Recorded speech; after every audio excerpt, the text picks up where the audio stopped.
تمہیں طلاق نہیں ہوگی۔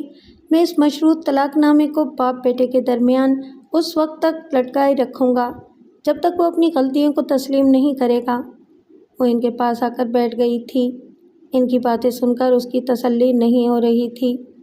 ڈیڈی، انہیں اپنی غلطیوں کا کبھی احساس نہیں ہوگا۔ تم بہت جلد گھبرا گئی ہو، مجھ پر بھروسہ کرو، میں تمہیں نقصان نہیں پہنچنے دوں گا۔ وہ تمہارا مجازی خدا ہے تو میرا بھی ایک ہی بیٹا ہے، میں اسے ہاتھ سے نکلنے نہیں دوں گا۔ تم اپنے ذہن کو پرسکون رکھو، اللہ تعالیٰ تمہارے لیے بہتری کرے گا۔ وہ ان کے پاس سے اٹھ کر بولی، میں اپنے کمرے میں جا رہی ہوں، تنہائی میں اس مسئلے پر غور کروں گی۔ وہ فون پر رابطہ کریں گے تو میں بھی انہیں سمجھانے کی کوشش کروں گی۔ وہ سر جھکا کر اس کمرے سے باہر آئی۔ وہ بڑے حوصلے سے خود کو سنبھال رہی تھی، لیکن حوصلہ کرنے کے باوجود اپنے اندر کی ٹوٹ پھوٹ کو سمجھ رہی تھی۔ اس نے ایسے وقت روزینہ کو یاد کیا۔ دل نے کہا، اسے بات کرنی چاہیے، ہو سکتا ہے وہ کوئی بہتر مشورہ دے سکے۔ وہ موبائل فون کی طرف جانا چاہتی تھی، اچانک اس کا سر چکرانے لگا۔ وہ چکرا کر گرنے سے پہلے دیوار کو تھام کر کھڑی ہوئی۔ سینے پر بوجھ سا محسوس ہو رہا تھا، متلی سی ہو رہی تھی۔ وہ دیوار کے سہارے تیزی سے چلتی ہوئی باتھ روم کے اندر آئی، پھر واش بیسن پر جھک کر کرنے کے انداز میں ابکائیاں لینے لگی۔ فاروق احمد اپنے بیڈ روم سے نکل کر ڈرائنگ روم کی طرف جا رہے تھے۔ وہاں ٹیلی فون ڈائریکٹری میں بنوری مسجد کا فون نمبر دیکھنا چاہتے تھے۔ اس مسجد میں ایک ایسا شعبہ ہے جہاں کئی علماء دین لوگوں کے دینی اور سماجی مسائل کا حل اسلامی نقطۂ نظر سے پیش کرتے ہیں۔ فاروق احمد اپنے بیٹے کی طرف سے بہو کو دی جانے والی مشروط طلاق کی صحت کے متعلق معلومات حاصل کرنا چاہتے تھے۔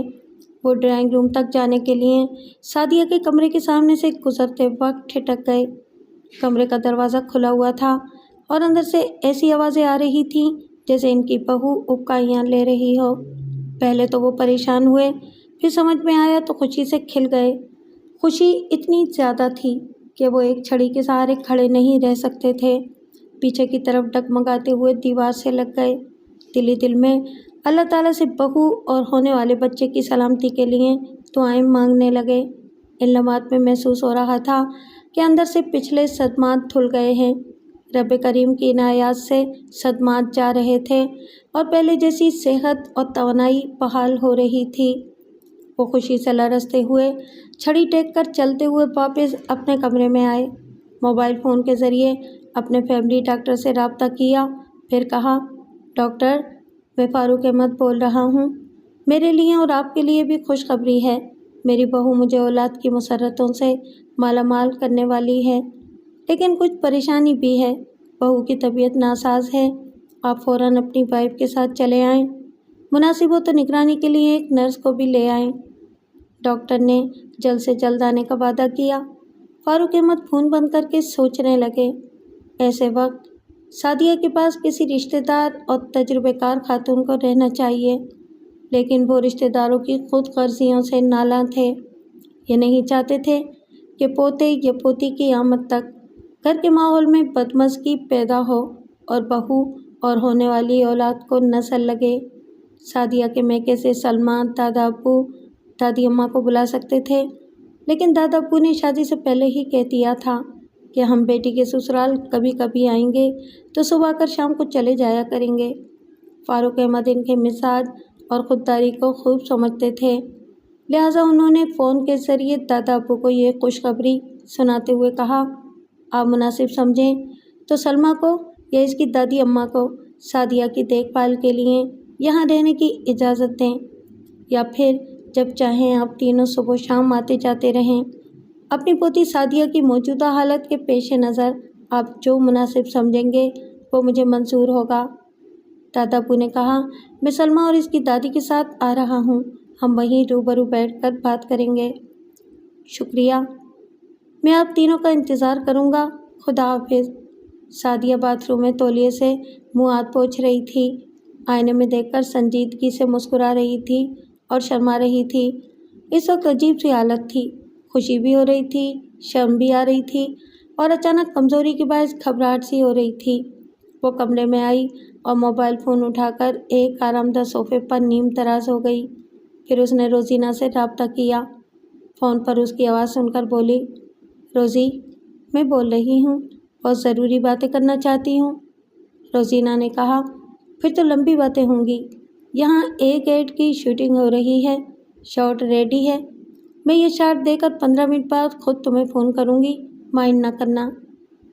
کیسی باتیں کر رہی ہو؟ پہلے تمہیں ضروری کام نپٹانا چاہیے۔ صرف 15 منٹ کی تو بات ہے، میں انتظار کر رہی ہوں۔ اس نے فون بند کر دیا۔ خیال آیا، اماں کو یہ خوشخبری سنانی چاہیے۔ پھر خیال آیا کہ تھوڑی دیر بعد بھی خوشخبری سنائی جا سکتی ہے۔ پہلے روزینہ سے بات ہو جائے، اسے خوشخبری سنانی تھی اور سکندر کی دی ہوئی مشروط طلاق کے سلسلے میں گفتگو بھی کرنی تھی۔ روزینہ نے وعدے کے مطابق 15 منٹ کے بعد اسے فون پر مخاطب کیا۔ ہائے سعدیہ، ابھی تم نے کہا تھا کہ مجھ سے کچھ اہم باتیں کرنی ہیں۔ یہ کہہ کر تم نے میری اہمیت بڑھا دی ہے۔ بائی دا وے، بات کیا ہے؟ تمہاری آواز میں کچھ نکاہت سی ہے، جیسے بیمار ہو۔ ہاں بیمار ہوں، مگر بیماری بہت خوبصورت ہے۔ سعدیہ، خوبصورت بیماری محبت کو کہتے ہیں۔ کیا میاں صاحب رویہ بدل کر محبت کرنے لگے ہیں؟ رویہ تو نہیں بدلا، بلکہ پہلے سے زیادہ چنگیز خان بن رہے ہیں، اور یہ نہیں جانتے کہ انہوں نے چنگیز خان بننے میں دیر کی ہے۔ اس سے پہلے وہ باپ بننے والے ہیں۔ روزینہ خوشی سے چہکتی ہوئی بولی، مائی گاڈ، تم ماں بننے والی ہو؟ تم سچ کہہ رہی ہو نا؟ کیا تمہیں پکے کاغذ پر لکھ کر دوں؟ بھائی جانتی ہوں تم ہمیشہ سچ بولتی ہو، مگر یہ تو الجھا ہوا سچ ہے۔ ماں بننے والی ہو اور باپ کو خبر نہیں ہے۔ ہونے والے منع کے ابا اس لیے بے خبر ہیں کہ خوشخبری سننے سے پہلے غصے میں مجھے اور اپنے گھر کو چھوڑ کر چلے گئے، اور جاتے جاتے میرے نام ایک مشروط طلاق نامہ لکھ گئے ہیں۔ روزینہ نے سنجیدگی سے پوچھا، تم اتنی بڑی بات کتنی آسانی اور اطمینان سے کہہ رہی ہو؟ کیا تمہیں اپنی توہین کا احساس نہیں ہو رہا؟ کیا تم نہیں جانتی کہ طلاق دے کر ایک شریف عورت کی عزت کو 2 کوڑی کا بنا دیا جاتا ہے؟ ہاں، مگر طلاق ابھی نہیں ہوئی ہے۔ جب انہیں پتہ چلے گا کہ اس گھر میں ایک وارث کی آمد ہے تو ان کے سر سے طلاق کا بھوت بھاگ جائے گا۔ وہ گئے ہیں اپنی مرضی سے اور آئیں گے ہونے والی اولاد کی مجبوری سے۔ سعدیہ، تم بہت بھولی ہو۔ جب بیوی سے مرد کے غرور کو ٹھیس پہنچتی ہے تو وہ بھری ہوئی بندوق بن جاتا ہے۔ اس بندوق میں بے شمار گولیاں ہوتی ہیں۔ تم نے ایک اولاد پا کر مطمئن ہو گئی ہو کہ میدان جیت لیا، اور سکندر کو فاتح بننے کے لیے میدانوں کی کمی نہیں ہے۔ وہ ایک اور شادی کر کے ایسی بندوق چلائے گا کہ گولیوں پر گولیاں برسیں گی۔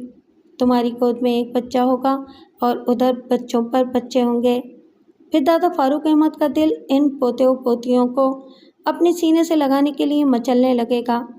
آخر وہ اپنا خون ہوں گے، اپنے خاندان کا نام قائم رکھنے والے آئندہ نسل کہلائیں گے۔ روزی، ڈیڈی ایسے نہیں ہیں۔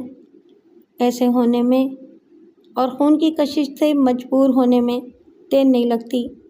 ابھی میری باتیں تمہاری سمجھ میں نہیں آئیں گی، اس لیے میں بحث نہیں کروں گی۔ اگر مجھے چاہتی ہو تو مجھ پر بھروسہ کر کے سکندر کے موبائل کا نمبر بتاؤ۔ اس میں بھروسہ کرنے کی کیا بات ہے؟ نمبر نوٹ کرو۔ اس نے نمبر بتائے۔ روزینہ نے کہا، میں نے یہ نمبر کاغذ پر ہی نہیں دل پر بھی لکھ لیے ہیں۔ تمہارا شکریہ۔ ایک اور التجا ہے، آئندہ تم مجھ سے فون پر رابطہ نہ کرنا، میں خود ہی تم سے رابطہ رکھوں گی۔ سکندر کے بارے میں تازہ ترین معلومات تمہیں فراہم کرتی رہوں گی۔ Okay, bye. روزینہ نے فون کو بند کیا۔ تھوڑی دیر تک سوچتی رہی، پھر اس نے سکندر کے موبائل نمبر پنچ کیے۔ رابطہ ہونے پر اس کی آواز سنائی دی، ہیلو، کون؟ میں روزینہ بول رہی ہوں۔ کون روزینہ؟ تعجب ہے، میں آپ کے شیمپو کے اشتہار میں گھر گھر ٹی وی اسکرین پر دیکھی جاتی ہوں، اور آپ پوچھ رہے ہیں کہ کون روزینہ؟ کیا آپ اس کمپنی کے اشتہارات کے شعبے میں نئے ہیں؟ سکندر نے حیرانی سے پوچھا۔ اوہ، آپ حسین اور اسمارٹ ٹاپ ماڈل روزینہ ہیں۔ میں آپ کو شیمپو کے علاوہ دوسرے کاسمیٹک آئٹمز میں بھی اسکرین پر دیکھ چکا ہوں۔ آپ تو ملک کی نمبر 1 ماڈل تسلیم کی جاتی ہیں۔ پلیز مسٹر، میں نے اپنی تعریفیں سننے کے لیے فون نہیں کیا ہے۔ آپ اس شعبے کے مینیجر کو فون دیں۔ آپ نے غلط نمبر ڈائل کیا ہے، لیکن بھٹکنے کے باوجود آپ نے صحیح جگہ رابطہ کیا ہے۔ میرا نام سکندر فاروق ہے۔ آپ نے مشہور امپورٹرز اور ایکسپورٹرز فاروق احمد کا نام سنا ہوگا۔ میں ان کا بیٹا ہوں۔ ہاں سنا ہے۔ وہ بہت دولت مند ہیں، کروڑ پتی یا شاید ارب پتی ہیں۔ میں سوچ بھی نہیں سکتی تھی کہ رانگ نمبر ڈائل ہوگا تو آپ سے رابطہ ہو جائے گا۔ رابطہ ہو ہی گیا ہے تو ٹوٹنا نہیں چاہیے۔ میں اپنی ایک پروڈکٹ کے اشتہار کے لیے ایک فلم بنوانا چاہوں گا اور اس اشتہار میں آپ ماڈل ہوں گی۔ پھر تو رابطہ نہیں ٹوٹے گا۔ آپ بہت چالاک ہیں، مجھ سے رابطہ رکھنے کے لیے اشتہاری فلم بنانا چاہتے ہیں۔ جب آپ اتنی دور تک سمجھ رہی ہیں تو آج ملاقات ہو جائے۔ اس طرح اشتہاری پروجیکٹ کے لیے بھی معاملات طے ہو جائیں گے۔ یہ معاملہ کاروباری بھی ہے اور ہم دونوں کے لیے منافع بخش بھی۔ تو پھر آج شام میرے اپارٹمنٹ میں تشریف لے آئیں۔ It's my pleasure. اپارٹمنٹ کہاں ہے؟ روزینہ نے اپارٹمنٹ کا پتہ بتایا۔ سکندر نے شام 6 بجے آنے کا وعدہ کیا۔ وہ بولی، سنا ہے حضرت موسیٰ علیہ السلام آگ لینے گئے تھے، انہیں پیغمبری مل گئی۔ میں نے رانگ نمبر پنچ کیے اور محسوس کر رہی ہوں جیسے مجھے بھی روشنی مل رہی ہے۔ وہ بولا، آپ کی اس بات کے جواب میں ایک شعر عرض کرتا ہوں۔ چاند کا کردار اپنایا ہے ہم نے دوستو، داغ اپنے پاس رکھے، روشنی بانٹا کیے۔ میں بے چینی سے شام 6 بجے کا انتظار کروں گی۔ Okay, bye. اس نے فون کو آف کر دیا۔ زیر لب زہریلے انداز میں بڑبڑانے لگی، روشنی بانٹ رہے ہو اور ایک سچے اور کھرے سونے جیسی بیوی کی زندگی میں اندھیرا پھیلانا چاہتے ہو۔ میں دکھاؤں گی کہ روشنی کو تمہارے پاس رہنا چاہیے یا ایک وفاشیار بیوی کے پاس۔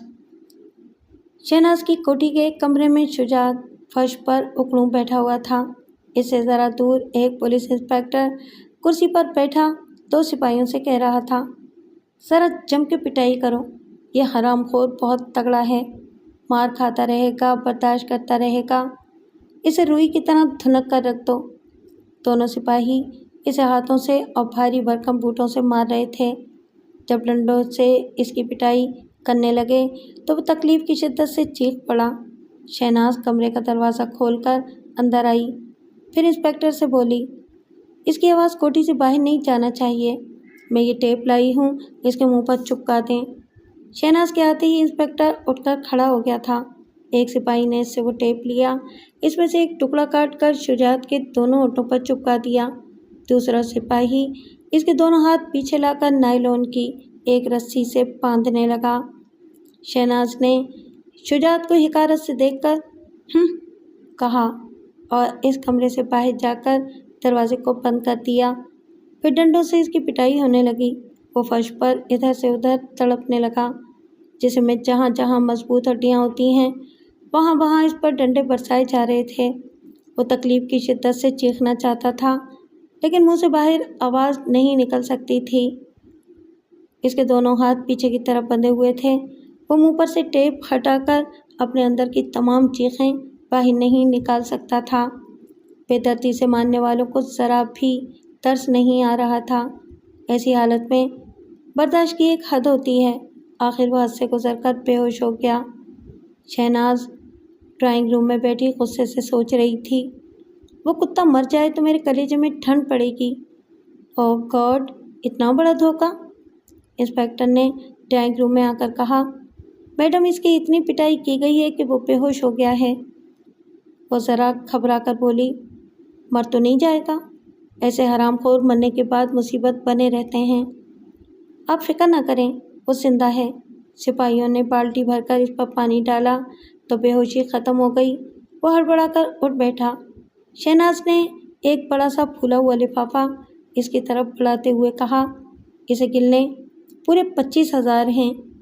وہ لفافہ لے کر بولا، شکریہ، گننا کیا ہے، آپ کی دی ہوئی رقم پوری ہی ہوتی ہے۔ بائی دا وے، اس نے چوری کی تھی، آپ نے اسے تھانے کیوں نہیں لے جانے دیا؟ میں چاہتی ہوں گھر کی بات گھر میں ہی رہے۔ میں نے طے شدہ رقم آپ کو دے دی، آپ جائیں۔ وہ سلام کر کے چلا گیا۔ شہناز وہاں سے اٹھ کر ٹارچر والے کمرے میں آئی۔ شجاعت کے ہاتھ کھول دیے گئے تھے، منہ پر سے ٹیپ ہٹا دیا گیا تھا۔ وہ شہناز کو دیکھ کر تکلیف سے کراتا ہوا فرش پر گھسٹتا ہوا دیوار سے لگ کر بیٹھ گیا۔ اس کے جسم پر ایک نیکر تھا، ہڈیوں پر ڈنڈے پڑتے رہنے کے باعث بدن سوج رہا تھا۔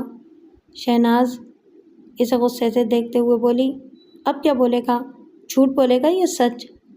وہ سوجے ہوئے تھر تھراتے ہوئے دونوں ہاتھ جوڑتے ہوئے بولا، آپ سب سے پوچھ رہی ہیں اور میں سچ بول رہا ہوں۔ اتنی مار کھانے کے بعد مر جاتا، سچ بولنے کے لیے ابھی تک زندہ ہوں اور سچ یہی ہے۔ میڈم بانو بیگم سے ملنے سے پہلے میں بیمار نہیں تھا، مجھے کوئی بیماری نہیں تھی۔ ایک دن مرنا ہی ہے، میں مار کھاتے کھاتے مر جاؤں گا مگر جھوٹ نہیں بولوں گا۔ اب یقین آ گیا ہے، میں اس مغرور بانو بیگم سے نمٹ لوں گی۔ ابھی 10 بجے ہیں، آدھی رات کے بعد سناٹا چھا جائے گا تو کوٹھی کے پچھلے دروازے سے اپنا تمام سامان اٹھا کر چلے جانا۔ میں دشمن کو پہچان گئی ہوں، اس لیے تجھے زندہ جانے دے رہی ہوں۔ وہ اس کی طرف تھوکتی ہوئی وہاں سے ڈرائنگ روم میں آئی، پھر اپنے موبائل فون کو آن کر کے بانو بیگم کے نمبر پنچ کیے۔ رابطہ ہونے کے بعد اس کی آواز سنائی دی، ہیلو، کون ہے؟ میں شہناز بول رہی ہوں، تھوڑی دیر پہلے میں نے پولیس والوں کو بلایا تھا، شجو پر چوری کا الزام لگا کر بہت بری طرح اس کی پٹائی کرائی ہے، اب اسے کوٹھی سے باہر کر رہی ہوں۔ بات کیا ہے؟ تم کہہ رہی ہو کہ چوری کا الزام لگا ہے، اس کا مطلب ہے کہ اس نے چوری نہیں کی ہے؟ ہاں، میں اس سے سچ اگلوا رہی تھی اور وہ سب سے سچ کہہ رہا تھا۔ میڈیکل رپورٹس کے مطابق اس پر اور مجھ پر جو عذاب نازل ہوا ہے، اس عذاب کا ذمہ دار وہ نہیں ہے۔